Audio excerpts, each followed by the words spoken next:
안녕하십니까, 이피아이더입니다. 저희가 2022년 저희가 이제 10월달 기준으로 저희가 보고 있는 데이터 중에서 그 빅데이터 중에서 가장 지금 시장을 가장 링크를 잘 할 수 있는 그 데이터를 조금 공유드리도록 하겠습니다. 사실 이번 달에 저희가 생각하고 있는 사실 이 내용을 관통하고 있는 포인트는 자본시장은 이미 불황이다 라는 부분입니다. 그러니까 저희는 이제 불황을 기준으로 포트폴리오를 구성을 했고 실질적으로 수익을 내고 있습니다.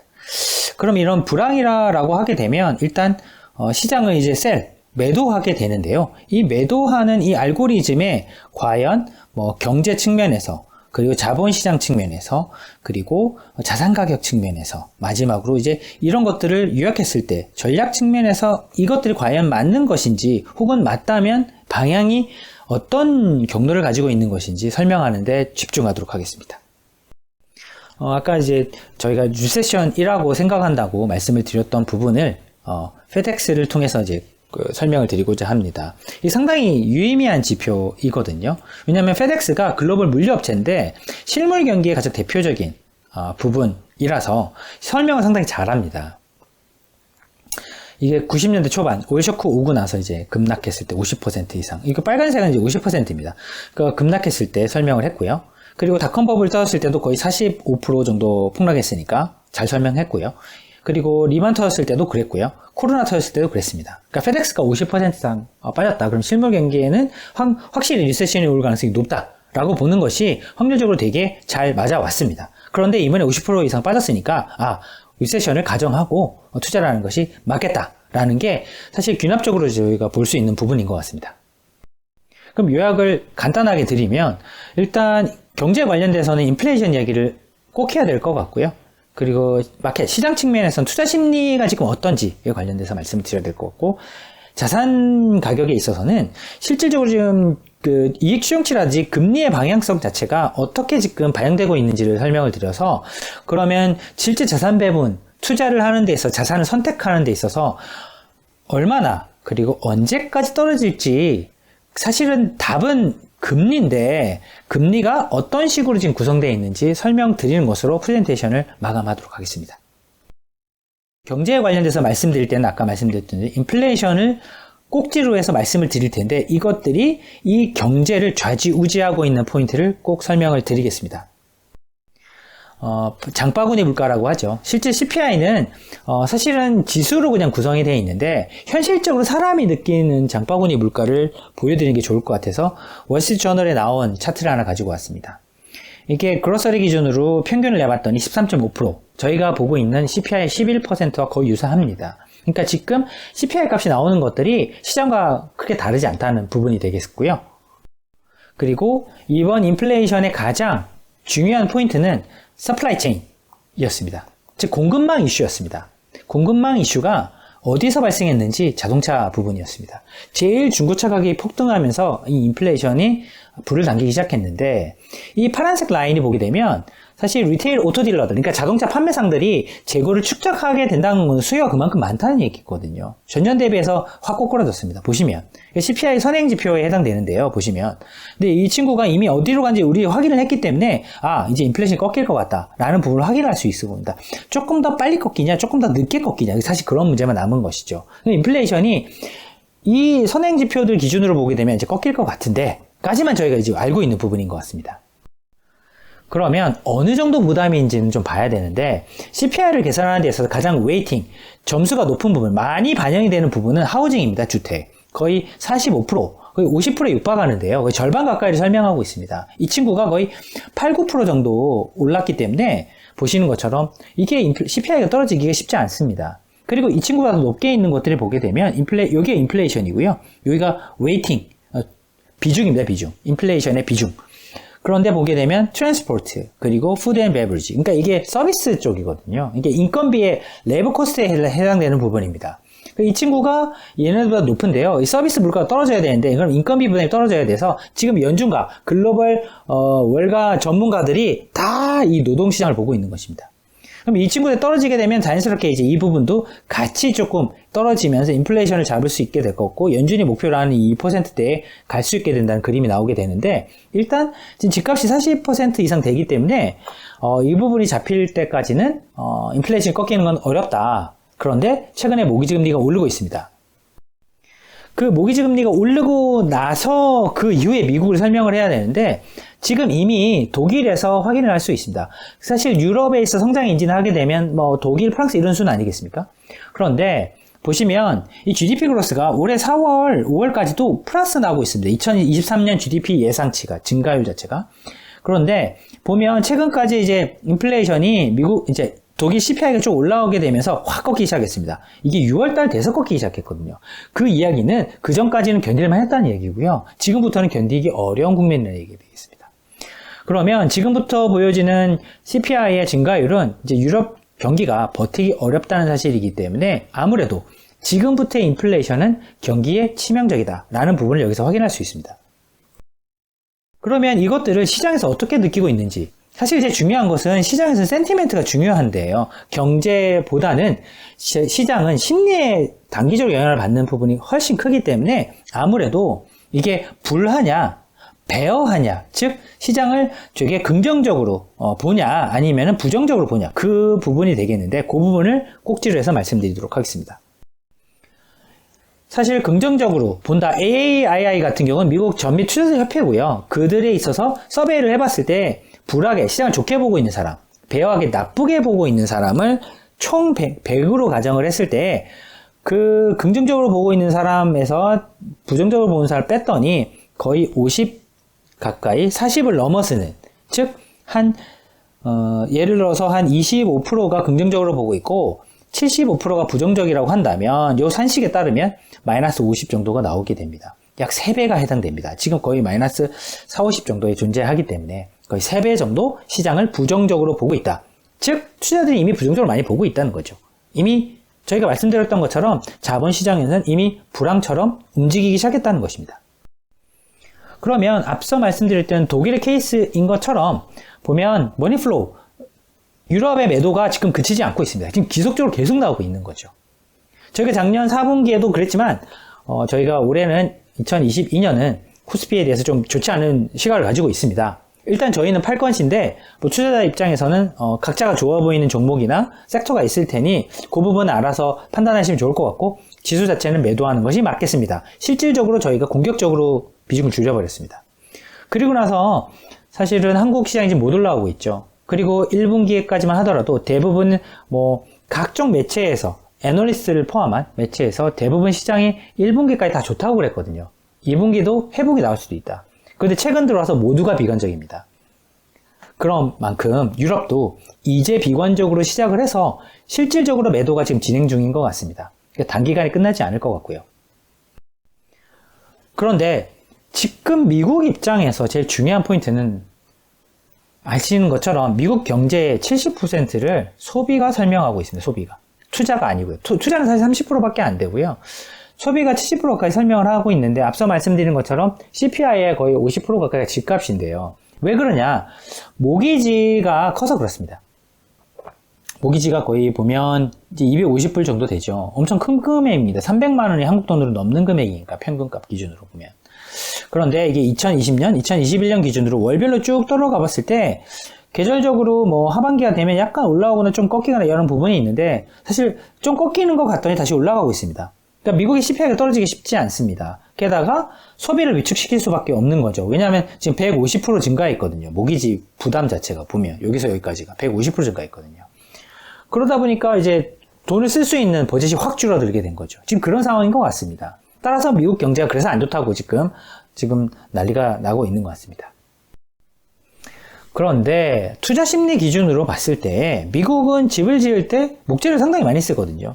그래서 스페큘레이션, 그러니까 투기적 포지션이 목재 가격이 되게 많이 오게 되는데 확 줄었습니다. 이제 코로나 전 수준까지 좀 떨어졌거든요. 그 말은 자본시장에서 이제 투기적인 수요는 이제 완전 죽어버렸다. 그 말은 향후에 이런 집값에 대한 베팅은 많이 일어나지는 않겠다라는 부분입니다. 이게 되게 중요한 포인트 같고요. 그러면 이런 뭐 인플레이션 부분에 있어서 어떻게 될지도 알겠고 지금 부담도 되게 크고 그래서 조금 경제적으로 불황을 하고 그것 때문에 사람들이 심리적으로 되게 눌려있는 상황인 것 같은데 그럼 자산 가격이 얼마나 반영이 됐느냐 그 부분이 중요한 것 같습니다. 지금 대부분 이제 글로벌리도 한국 시장은 이미 비관론자가 거의 점령한 것 같고요. 미국 시장은 비관론자가 점령했다가 최근에 조금 파시브한 시그널을 발견하려고 노력을 하고 있는데, 미국의 비관론자를 알려드리면 모건 스탠리 그리고 BOA 메릴 린치가 가장 대표적인 선수들입니다. 그럼 요 하우스들이 한 이야기를 꼭지로 해서 말씀드리도록 하겠습니다. 일단 모건 스탠리 기준으로 보게 되면 S&P 500 추정치를 올해 220불까지 주당 순이익을 가정하고 내년에 3% 정도 감소하는 것으로 보고 있습니다. 그리고 시장의 일반적인 컨센서스 기준은 226불부터 243불이니까 보시면 한 7에서 8% 정도를 증가하는 것으로 보고 있습니다. 즉, 이 차이를 보게 되면 약 10% 정도가 되고요. 비관론자의 시나리오에 맞춰갖고 시장이 좀 빠질 때 사게 되면 내년에 시장 컨센서스가 맞다는 가정하에 보면 한 10% 정도 이익을 낼 수 있다라는 의미가 되겠습니다. 그러면 미국 주식을 투자해서 10% 낸다? 그게 많은 수익인가? 라는 이제 고민을 해봐야 되는 부분인 것 같고요.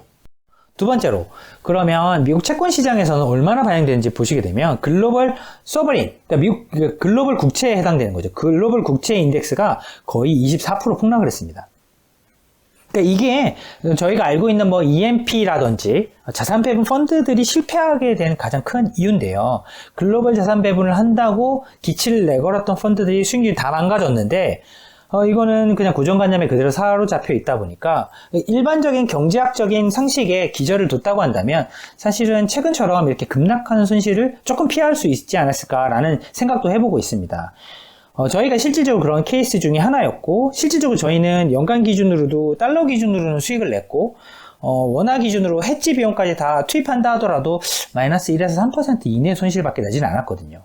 그 이유는 이렇게 채권이 진짜 안전자산이냐, 안전자산일 때도 있고 그렇지 않다는 사실을 구분해서 봤었어야 되는데, 리만이 터지고 나서 항상 금리가 내려오는 사이클만 보다 보니까 사람들이 경기가 좀 문제가 되더라도 항상 채권 가격이 올랐으니까 라고 생각을 했던 것 같습니다. 그 부분들이 기계적으로 들어가 있는 경우도 있고, 로봇 오토바이저 형태로, 때로는 이제 사람들 투자 어떤 경험상으로 들어가 있었던 것 같습니다. 하지만 이번에는 경제학적 원론에 받쳐서 봤을 때 인플레이션이 발생하고 금리를 올리게 되면 채권 가격이 떨어진다. 2%에 따라갔다고 한다면 채권을 매도하는 게 정상이었죠. 이미 작년에 그런 시그널을 줬었기 때문에 사실은 글로벌 기관 투자가 중에서도 약간 조금 잘하고 있다라고 평가되는 데들은 실제 채권 비중을 줄일 수 있는 만큼 많이 줄인 것으로 알고 있습니다. 그러면 주식도 이야기했고 채권도 얘기를 했지만, 사실은 지금 내관이 될 수 있는 거는 리만 월스트리트에 있는 저의 지인들 사이에서도 메신저를 할 때 뉴욕에 있는 애들은 리만 모먼트 이런 얘기 쓰는 데 있어서 상당히 두려워합니다. 재수없을까 이런 표현을 들어서 죄송한데 약간 그런 부분이 있습니다. 좀 우회적으로 표현을 하거든요. 그래서 GFC라고, 글로벌 파이낸스 크라이시스라고 이렇게 표현을 하는데 리먼 모먼트로 표시는 잘 하지 않는데 요즘 그런 얘기 나오고 있습니다. 왜 나오냐? 프레디 맥 들어보셨죠? 프레디 맥도 들어보셨고, 사실 우리랑 전혀 상관없는 이야기인데 생각해 보시게 되면 리만 사태 때문에 그런 것 같습니다. 대표적인 미국 모기지가 되겠고요. 이 모기지 30년물의 금리가 6.3%를 최근에 뚫고 올라왔고요. 6.46%가 리만 때 수준입니다. 거의 같은 수준까지 올라보니까 사람들이 리만 모멘트가 오는 거 아니냐, 미국 회사채 시장이나 부동산 시장에서 이렇게 망가지는 이슈가 생기는 거 아니냐, 즉 부동산에 대한 우려가 글로벌리 확산되기 시작했습니다. 최근 보시게 되면 가지고 있는 혹은 투자하시려고 투자했던 리츠 가격들이 한국뿐만 아니라 미국이 지금 급락하고 있다는 걸 보고 계시는데요. 지금 금리에 상당히 민감한 구간으로 들어가서 이런 부분들이 실제 반영되고 있는 것 같습니다. 그러면 주식, 채권, 부동산까지 말씀을 드렸는데, 이제는 이번에 인플레이션의 가장 우려되는 포인트 중에 하나가 아무래도 유가 아니겠습니까? 이 인플레이션에 있어서 가장 중요한 부분인데, 달러를 페드가 역할을 한다고 한다면 사실은 유가는 오펙이 역할을 합니다. 그러면 유가를 결정하는 오펙의 스탠스를 보셔야 되는데, 오펙이 재밌는 보고서를 내게 됩니다.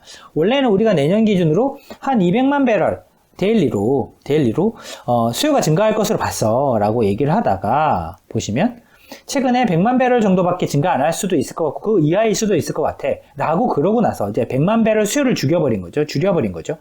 그리고 나서 그럼 우리 감산도 100만 배럴 더 할게 라고 얘기를 해버렸습니다. 논리적으로 지금 문제가 없죠. 왜냐하면 내년에 수요가 그만큼 증가하지 않는다는 거를 가정으로 우리가 감사를 하겠다고 했고, 그리고 오펙 입장에서는 우리가 쿼터를 줘봤는데 실질적으로 생산이 안 돼, 투자가 안 돼가지고 생산 시설에 대해서 그러니까 실질적으로 우리가 100만 배를 감산한다고 하지만 실제 효과는 뭐 그 정도는 아닐 거야 라고 이제 얘기를 하기 시작했습니다. 그러니까 유가도 반등이 나오고 있죠.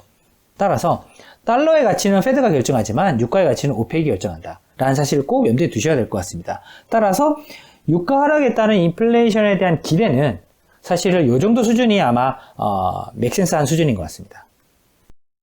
그럼 결론적으로 그러면 포트폴리오, 자산 배분, 투자 자산을 선택하는 주식 투자, 채권 투자 이런 부분에 있어서 그럼 어떻게 접근하는 게 맞냐? 사실 저희가 정답을 알 수는 없지만 힌트를 확실하게 드릴 수 있을 것 같습니다.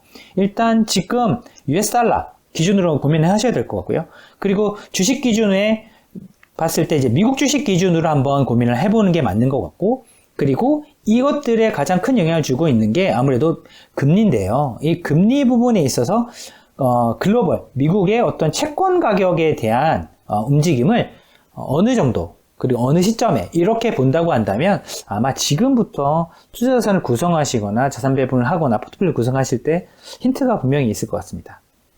첫 번째로 지금 통화 전쟁이 일어나고 있습니다. 사실 실질적으로 봤을 때 이 시점이 언제냐면 일본의 기시다 총리가 미국을 갔을 때 환에 개입했을 때입니다. 너무 엔화가 약세가 되니까 이날 이제 30조를 이제 들이부어서 이제 요만큼 떨어뜨렸습니다. 보면 한 3, 4% 떨어뜨렸죠. 보시면 30조 써가지고. 근데 하지만 이 30조 이제 허공에 날린 거랑 마찬가지 이렇게 다시 올라왔거든요. 그렇기 때문에 지금 일본만 그러냐? 아닙니다. 파운드와 유로와 다 마찬가지입니다. 왜냐하면 여태까지는 달러가 강세를 가면서 이런 기축통화 중에서 비달러 자산들이 오히려 약세가 되는 게 좋았습니다. 왜냐하면 관광에도 유리하고요. 수출에도 유리합니다. 하지만 지금은 무엇보다 에너지 인플레이션을 시작으로 해서 모든 게 시작됐기 때문에 수입 물가가 폭등하고 있습니다. 즉 이런 부분은 이제 정치적인 이슈가 돼버렸습니다. 따라서 비달러 자산들에 해당되는 기축통화들이 정치적으로 지금 되게 이 정치인들이 되게 코너에 몰린 상태고요. 미국도 지금 원하고 있지 않습니다. 왜냐하면 자국의 이익이 뭐 파운드화나 유로화나 엔화 대비해서 막 20% 이상 달러가 강세를 보이다 보니까 이런 미국의 기업들이 그럼 이익이 20%씩 날아가게 됩니다. 20% 사실은 더 날아갈 수 있죠. 왜냐하면 물건이 비싸졌기 때문에. 따라서 기업의 이익을 짓누르게 되고 그러다 보니까 바이든 역시 중간 선거에서 유리하지는 않습니다. 그런 부분 때문에. 따라서 지금의 통화 전쟁과 같은 정치적 이슈다. 그러니까 그동안 우리가 킹달러고 불렀던 부분을 다른 각도로 이제 조명해 보셔야 된다는 부분이고요. 두 번째로, 그럼 주식 기준으로 이제 저희가 고민할 수밖에 없는데, 골드만이 최근에 추정치를 3,600으로 바꿨습니다. 이 친구들이 원래 4,000을 가지고 있었거든요. 연말 기준으로. 근데 이게 3,600으로 떨어뜨린, 10% 이상 이제 떨어뜨린 거죠. 근데 이게 재미있는 시나리오를 가져오게 됩니다. 하드 랜딩 하게 되면 더 빠질 거야. 한 5% 이상 더 빠질 것 같아. 소프트 랜딩은 우리가 예상했던 3,600을 갈 것 같고. 그런데 결론은 여기 숨어 있는 것 같습니다. 3,400, 하드 랜딩을 갔다가도 10% 오르고요. 소프트 랜딩 갔다가도 10% 오르게 됩니다. 결국은 10% 내년에 기대 수익이 있다는 걸 얘기하게 되고, 만약에 비관론자의 입장에서 하드 랜딩을 간다고 봤을 때는 5% 정도 추가로 오를 수도 있겠다라는 부분을 고민해 볼 수 있는 그런 포인트가 아닌가 싶습니다. 그러니까 드로우다운 측면에서는 앞으로 비관론자 입장에서는 5% 추가로 더 떨어질 수 있다라는 시나리오를 감안하고 보시는 게 맞는 것 같습니다. 그러면 이제 채권 투자를 고민하셔야 되는데요. 채권 투자에 있어서는 이게 언제냐면 2023년 1분기 말입니다. 4.61이라는 값은 4.5에서 4.75의 중간값 정도 되는 거고요. 그러니까 미 연준에 이런 점도표 있지 않습니까? 연준 이사들이 생각하고 있는 특정 시점마다 나는 얼마 막 이렇게 표시해 놓은 것들의 중간값을 연결한 값이라고 봐주시면 되겠습니다. 그러면 2022년 연말 기준으로 생각했을 때 0.25% 정도 추가로 올린다는 걸 의미하거든요. 2023년 들어서는. 그 말은 2022년 4분기의 마지막은 한 50bp 정도 올리지 않을까, 0.5% 올리지 않을까, 그런 정도가 지금 여기 시나리오에 반영이 되어 있기 때문에 스케줄 기준으로 보게 되면 채권 투자를 하는 시점은 내년 상반기가 될 가능성이 되게 높은데, 그러면 지금부터 어떤 듀레이션 그리고 어떤 크레딧 기준으로 투자해야 될지 고민을 하시면 되겠습니다. 왜냐하면 이게 길게 남지 않지 않았습니까? 한 6개월 정도 남았으니까. 그러면 이런 이제 자산을 투자하는 데서 주식을 투자하건 채권을 투자하건 간에 사람들이 어떤 시점이 가장 불황이라고 생각을 하고 있는지 저희가 재미있게 한번 구성을 해봤습니다. 연초부터 구성을 해봤더니 지금 1등, 2등, 3등, 그러니까 연초부터 금리가 가장 많이 오른 만기 기준에 미국 국채의 금리를 저희가 살펴봤더니 1년, 2년, 3년물이 가장 많이 금리가 올랐습니다. 원래 연초부터 봤을 때. 그 말은 사람들이 금리를 계속 올리긴 할 텐데 이것들이 한 3년 안에 혹은 2년 안에 끝날 것이다 라고 생각하는 사람이 제일 많다는 거죠. 그럼 그런 부정적인 시나리오가 금리를 올린 시나리오 시장에 반영이 많이 됐기 때문에 사람들은 올해부터, 그러니까 2022년부터 친다고 한다면 2022, 2023년, 2024년 정도 되면은 괜찮을 것 같다 라고 생각을 하고 채권을 이제 투자를 하면 좋을 것 같습니다. 그렇기 때문에 실질적으로 금리가 덜 올랐습니다. 보시면 7년물, 10년물, 30년물 보시게 되면. 그리고 단기물도 덜 올랐죠. 왜냐하면 단기물은 그때 만기가 이미 끝나버리거든요. 이미 금리를 올릴 때쯤 되면. 그래서 지금 금리가 좀 덜 올랐고요. 실제로 단기물은 금리가 좀 덜 올랐습니다. 그 말은 저희가 듀레이션 측면에서 어떤 불황 시기를 생각하고 사람들이 투자해서 가격 반영을 했는지 보고 이건 가격 반영이 다 됐고요. 이 부분은 가격 반영이 안 되고 있는 부분인데 왜 안 됐냐면 요쯤 되면 이제 요 정도 1, 2년 정도 지나게 되면 이런 불황이 대충 끝날 것 같다. 3년 정도 되면 거의 맥스일 것 같다 라고 생각으로 투자를 했기 때문에 저희가 생각할 수 있는 투자의 호라이즌, 시점을 이렇게 계산하시면 될 것 같습니다. 주식을 혹은 채권을 그리고 이제 저희가 생각할 수 있는 다른 위험자산들을 요런 이제 시나리오를 갖고 투자를 하신다고 한다면 분명히 투자하실 때 좋은 임플리케이션이 있을 것 같고요. 저희는 실질적으로 지금 저희가 자산들을 많이 팔고 있는 상황에서 주식을 사고 있고 채권을 좀 사고 있고 그렇게 하고 있습니다. 저희는 장기물을 사는 걸 지금 선호하고 있고요. 그리고 주식 측면에 있어서는 이제 아직은 유럽을 손대고 있지 않고 중국도 사지 않고 있습니다. 그 이외의 지역은 열심히 들여다보고 있습니다. 저희가 오늘 공유드렸던 이 데이터 중에서 조금 변화가 의미심장하게 일어나는 것들이 있다고 한다면 그 부분들을 저희가 조금 업데이트를 해서 따로 프레젠테이션을 만들던지 해서 또 저희가 공유드리도록 하겠습니다. 저희는 사실 올해 연말까지 원화 해지 기준으로는 꼭 플러스 수익률을 내는 것을 목표를 하고 있고 만약에 이제 언해지 기준으로 그러니까 달러 기준으로 그냥 투자되고 있는 자산은 아무래도 한 10% 정도는 수익을 내고 끝날 수 있지 않을까 싶습니다. 만약에 저희가 이런 부분에 있어서 뭔가 조금 시나리오가 실패할 수 있는 부분이 있다고 한다면 그 부분도 저희가 왜 그렇게 생각하고 있는지를 공유드리도록 하겠습니다. 감사합니다.